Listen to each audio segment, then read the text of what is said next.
Welcome. In the last class, we discussed the problem on heat exchanger. In this class also, we are continuing with the same. We are discussing the numericals on the heat exchanger. First, I am going to read the problem.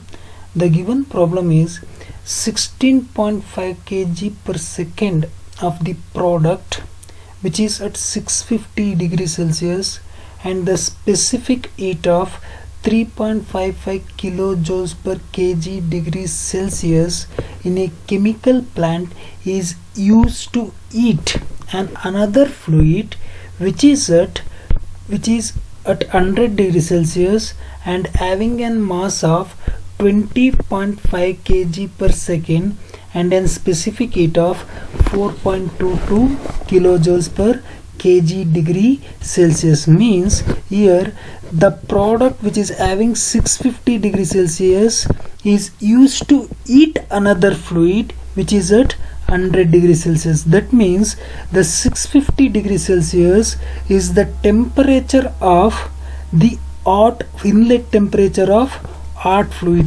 TH1, and 16.5 kg is the mass of the hot fluid, and it is having a specific heat of 3555 joules per kg degree Celsius. I converted the kilojoules into joules, and this hot fluid is used to heat the cold fluid which is having a mass of 20.5 kg per second. This 20.5 kg per second is the mass of cold fluid, and it is entering the heat exchanger at 100 degree Celsius, and it is having a specific heat of 4222 joules per kg degree Celsius. Okay, then he has given the overall heat transfer coefficient value as 0.95 kilowatt per meter square degrees Celsius. I converted this into watt, kilowatt into watt. Therefore the value of overall heat transfer coefficient is 950 watt per meter square degree Celsius. And he has given surface area of the heat exchanger as 44 meter square. In this problem, you can observe that the two temperatures were given: the inlet temperature of the hot fluid and inlet temperature of the cold fluid, and he asks us to find the outlet temperature of the exit temperature of the hot fluid and exit temperature of the cold fluid for both counter flow heat exchanger and parallel flow heat exchanger. That means in this problem he has given two temperatures. Only out of four temperatures he has given only the two temperatures. In the last problem itself I said if more than two temperatures were given, we need to make use of LMTD method, logarithmic mean temperature difference method. If less than two temperatures or the two temperatures were mentioned in the problem, then the problems can be solved using effectiveness method. Since in this problem only two temperatures were given, the data of two temperatures were given, we need to make use of the effectiveness method to solve the problem, and we need to find the other two temperatures which he asked us to find. By the definition of effectiveness, we are having these three equations to find the other two temperatures. Effectiveness in terms of hot fluid can be given by C suffix H into TH1 minus TH2 divided by C minimum into TH1 minus TC1, or in terms of cold fluid it is given by C suffix C into TC2 minus TC1 divided by C minimum into TH1 minus TC1. And for counter flow heat exchanger, first we are solving problem for counter flow heat exchanger. For counter flow heat exchanger, the effectiveness formula is given by 1 minus e to the power of minus n into 1 minus c divided by 1 minus c into e to the power of minus n into 1 minus C, where C is the capacity ratio which is given by C minimum by C max, and capital N is nothing but NTU, the number of transfer units, which is given by the formula U into A divided by C minimum, where U is overall heat transfer coefficient and capital A is the surface area of the heat exchanger. Now to find NTU and the capacity ratio, we need to find the C minimum and C max, and all of these equations, this effectiveness equations, the equation for the capacity ratio, the equation for NTU, this everything, this all the data, it is given in the means the heat transfer data handbook. There is no need to remember all these equations. There is no need to remember all these equations. All these equations were given in the data handbook. You open your data handbook, heat and mass transfer data handbook, go for heat exchangers page. I am using here the 7th edition of your heat and mass transfer data handbook. Here all these formulas were given in the page number 152 and 153. The page numbers may vary from edition to edition. Here I am using 7th edition, and all these formulas were given in the page number 152 and 153. Here in the data handbook for hot fluid, he used the notation T1 and T2. Here I am using TH1 and TH2 in the formulas, but in the data handbook he has used capital T1 and capital T2, and for cold fluid he used small t1 and small t2, and all the equations were given in the data handbook itself. Go for page number 152 and 153. If you are using 7th edition, if you are using any other edition, check your data handbook. In the heat exchanger page, he has given all this equation. Now to find the values of capital C and capital N, we need to, that means capacity ratio and NTU, first we need to find the C minimum and C max value. First find the heat capacity of the cold fluid, which is given by the C suffix C equals specific heat of the cold fluid into mass of the cold fluid. The specific heat of the cold fluid is given as 4222 and mass of the cold fluid is given as 20.5 kg per second.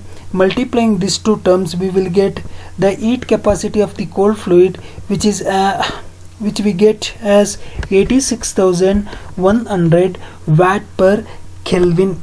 Similarly, we can find the heat capacity of the hot fluid by multiplying specific heat of the hot fluid and mass of the hot fluid as, and we will get the value 58,600 watt per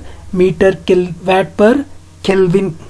By comparing both Cc and Ch, we will come to know that the heat capacity of the hot fluid is having minimum value, and we can consider this as the C minimum, and heat capacity of the cold fluid is higher, which is 86,100 watt per Kelvin, and we can consider this as C max. Now find capacity ratio. Since we got both C minimum and C max, we can find capacity ratio, and its value is 0.68, and NTU value as we can find using the equation UA into C minimum. Since the hot fluid as having the minimum value, consider it as the C minimum and substitute overall heat transfer coefficient and the surface area is given in the problem itself. Substituting those values, we will get NTU value as 0.71. Once we get the capacity ratio and NTU value, substitute these values in the effectiveness equation, then we will get the value of effectiveness for counter flow heat exchanger. This equation, the effectiveness equation, if epsilon equals 1 minus e to the power of minus n into 1 minus c divided by 1 minus C into e to the power of minus n into 1 minus C is applicable for counterflow heat exchanger. Substituting the value of C and N in this equation, we will get the effectiveness value for counterflow heat exchanger. Once we get as 0.443, once we get the effectiveness value for counterflow heat exchanger, substitute this value in the definition of effectiveness. By substituting the 0.443 in the equation, C suffix H into TH1 minus TH2 divided by C minimum into TH1 minus TC1. Since the hot fluid is having the minimum, the means heat capacity of hot fluid is minimum, CH by C minimum get cancels and we left with TH1 minus TH2 divided by TH1 minus TC1. Substituting the values of temperature, here the only unknown is TH2, TH1 is known, TC1 is known. Substituting the value and cross multiplying, we will get the value of TH2. Similarly, we are having one more equation for effectiveness, which is C suffix C into TC2 minus TC1 divided by C minimum into TH1 minus TC1. Substituting the value of effectiveness in this equation, we will get the value of TC2, and that completes the problem for counterflow heat exchanger. Now next we need to find out the temperature values TH2 and TC2 for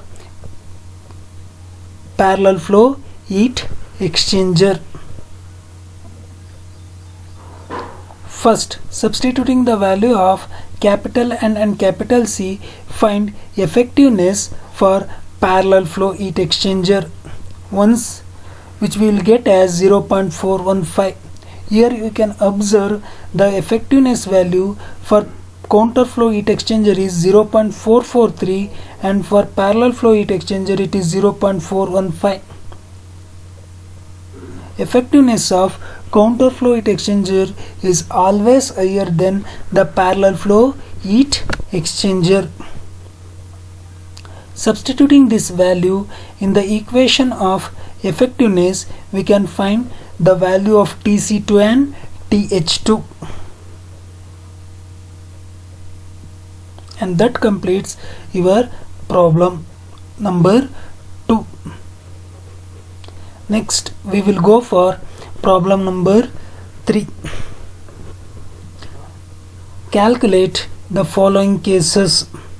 The surface area required for a heat exchanger which is required to cool 3200 kg per hour of benzene, which is having a specific heat of 1.74 kilojoules per kg degree Celsius from 72 degrees Celsius to 42 degree Celsius. The cooling water is at 15 degrees Celsius and flow rate of 2200 kg per hour. Here you can see we need to find the surface area of an heat exchanger which is required to cool 3200 kg per hour of benzene. Means the benzene is to be cooled from 72 degrees Celsius to 42 degree Celsius. Means here the 72 degrees Celsius is the inlet temperature of the hot fluid and 42 degrees Celsius is the outlet temperature of the hot fluid. And he has given the mass flow rate of benzene as 3200 kg per hour. He has given in kg per hour. We need to convert it into kg per second. This 3200 kg per hour is the mass flow rate of hot fluid, and this 1.74 kilojoules per kg degree Celsius is the specific heat of the hot fluid, which is 1740 joules per kg degree Celsius. And he has given the cooling water is at, means the water entering the heat exchanger at 15 degrees Celsius. This 15 degrees Celsius is nothing but the inlet temperature of cold fluid. and this 2200 kg per hour is the mass flow rate of the cold fluid. Okay, and he has also given the overall heat transfer coefficient as 0.28 kilowatt per meter square degree Celsius, and we need to find the surface area of the heat exchanger for three different cases. The first case is single pass counterflow, second one is 1-to-4 heat exchanger, the third case is cross flow heat exchanger with one fluid mixed and the benzene unmixed. That means there are two fluids, cold fluid and hot fluid. Here one fluid is mixed and the another fluid is unmixed, means one fluid is flowing through the tubes and the another fluid is flowing through the shell.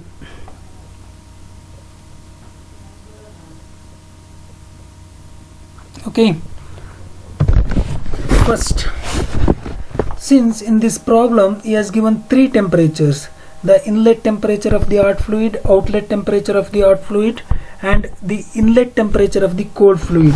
Since more than two temperatures were given, the problem can be solved by using LMTD method. Since he has given three temperature, by using energy balance equation we can find fourth temperature. Since he has given mH and cph value, mc and cpc values, mH value he has given as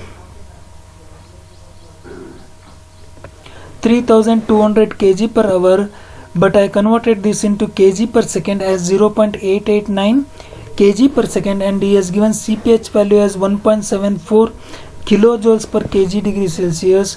I converted that into joules per kg degree Celsius. Similarly, mc value also is substituted in kg per second and cpc value also in joules per kg degree Celsius. He has given, since in an heat exchanger the heat lost by the hot fluid is absorbed by the cold fluid, the heat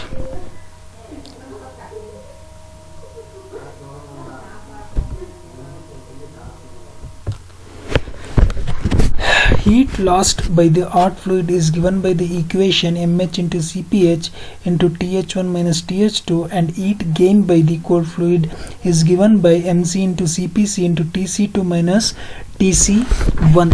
Equating these two equations, we can find out the value of outlet temperature of the cold fluid, which is tc2 as 33.2 degree Celsius, and also we can find the heat which is exchanging between the hot fluid and cold fluid by using the equation mH into cph into th1 minus th2 or mc into cpc into tc2 minus tc1, which we go get 46,400 watts. We found the value of outlet temperature of the cold fluid and the heat exchange which is taking place in the heat exchanger. Now we will go for single pass heat exchanger. Single pass is nothing but the flow of fluid from left to right or left to right, the flow of fluid in one direction. It means if it takes turn and if it again moves from right to left, that is called the two pass, and again if it takes the turn and again it moves from left to right, that is called three pass.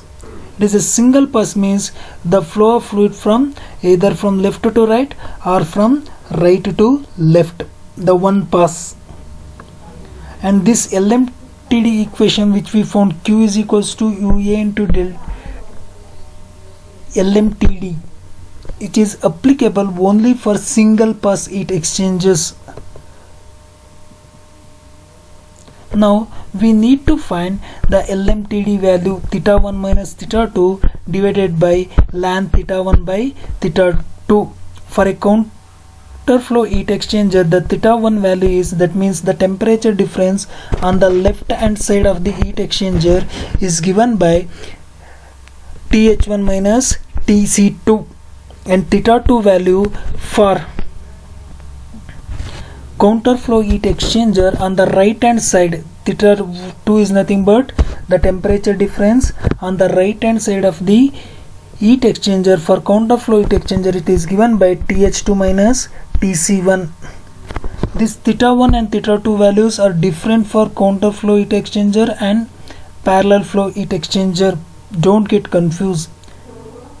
For counter flow heat exchanger, theta 1 value is TH1 minus TC2, and for theta 2 value is TH2 minus TC1. There is no need to remember all these equations. You will find all these equations in your data and book only. Since we know all the 4 temperatures, substitute these values and you will get LMTD value as 32.5 degrees Celsius. We already found the value of Q. Now we found the value of LMTD. Surface area and overall heat transfer coefficient is given in the problem itself. Substituting these values, we can find the surface area of the heat exchanger as 5.1 meters square. This is for single pass. The next is one shell pass, 4 tubes pass, 1 to 4 heat exchanger. I already said Q is equals to UA into theta suffix m is applicable only for single pass heat exchangers.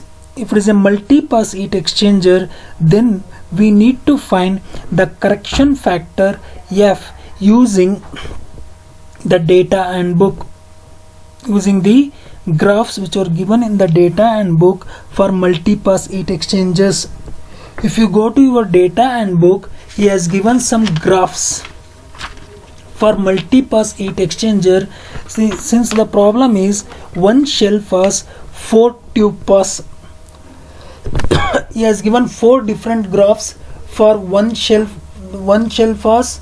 The first graph is one shell pass and 2, 4 or multiple tube passes. The second graph is 2 shell passes, 4, 8 or any multiple number of passes. The third graph is for cross flow heat exchanger with one fluid mixed and other unmixed. The fourth graph is cross flow heat exchanger with both fluids unmixed. Here the second case is one shell pass and 4 tube passes, which is the first graph.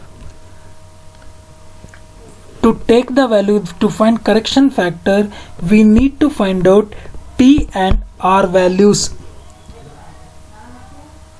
The equations were given in the graph itself. Substitute those values, we will get the P and R values. I already said for cold fluid he has used small t1 and small t2. For hot fluid he has used the capital T1 and capital T2. He has given small t2 minus small t1 divided by capital T1 minus small t1 for P. Okay, don't get confused, only notations were changing. For cold fluid he has used the small letters and hot fluid he has used capital T letters. First find out the value of P and R, then take the value of F from the graph. Correction factor value I have taken from the graph, which is 0.9. Substitute that value in the equation, you will get the value of surface area as 5.66 meters square. Similarly, for cross flow heat exchangers, there is no need to find out P and R values. These values are same. For the same values of P and R, take down the value of F. The third case is cross flow heat exchanger with one fluid mixed and one unmixed, because in the problem itself he has given cross flow pass with water mixed and benzene unmixed. In the graphs here for cross flow heat exchanger, you are having two graphs. First one is one fluid mixed and another unmixed, and the fourth graph is both fluid unmixed. don't get confused. Go for cross flow heat exchangers, one fluid mixed and one fluid unmixed, and take down the correction factor value using P and R values. You will get it as 0.92. Substituting that, you will get surface area of heat exchanger as 5.54 meters square. This completes your two problems. One problem is on LMTD method of heat exchanger, one problem is on effectiveness, one problem is on multiple pass heat exchangers.